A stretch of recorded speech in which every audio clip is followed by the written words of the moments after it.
जब आप किसी इंसान को जानना चाहते हैं तो आप उसका चेहरा देखते हैं, उससे 2 मिनट मिलते हैं या फिर सिर्फ उसका मूड गैस करते हैं। I think the obvious answer is कि आप उससे मिलेंगे, 2 मिनट उसका 2 मिनट उससे बात करेंगे। लेकिन 36 गुण मिलान या अष्टकूट मिलान जो हम करते हैं वो सिर्फ मूड बेस्ड है, यानी कि सिर्फ मूड बेस्ड।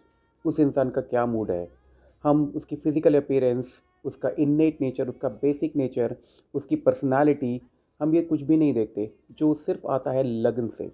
और ये मैं नहीं कह रहा हूँ, ये पराशर ऋषि ने कहा है बीपीएचएस में कई बार। 36 गुण मिलान में लगन का कोई जिक्र नहीं है। हम लगन को बिल्कुल नहीं देखते, हम सिर्फ चंद्र को देखते हैं। महर्षि पराशर ने इस श्लोक में क्लियरली कहा है कि किसी भी इंसान का बेसिक नेचर, इन्नेट नेचर, उसकी पर्सनालिटी, उसका फिज़ीक, वो कैसा सोचता है, अगर ये कुछ भी जानना है तो लगन बहुत इंपॉर्टेंट है। किसी भी प्लैनेट, बाकी के 9 प्लैनेट को देखने से पहले सबसे पहले लगन देखना चाहिए। लगन सबसे पहली चीज़ है जिसके बारे में पराशर ऋषि ने बात की है। मैरिज के कॉन्टेक्स्ट में भी सबसे पहले पराशर ऋषि ने लगन की बात की है। लगन का जानना सबसे इम्पोर्टेंट है। लगन मून से भी ज़्यादा इम्पोर्टेंट है। मून से भी ज़्यादा इम्पोर्टेंट क्यों है? कभी आपने सोचा होगा जब रिलेशन में हम बात करते हैं कि हम एक दूसरे का बेसिक नेचर नहीं समझते।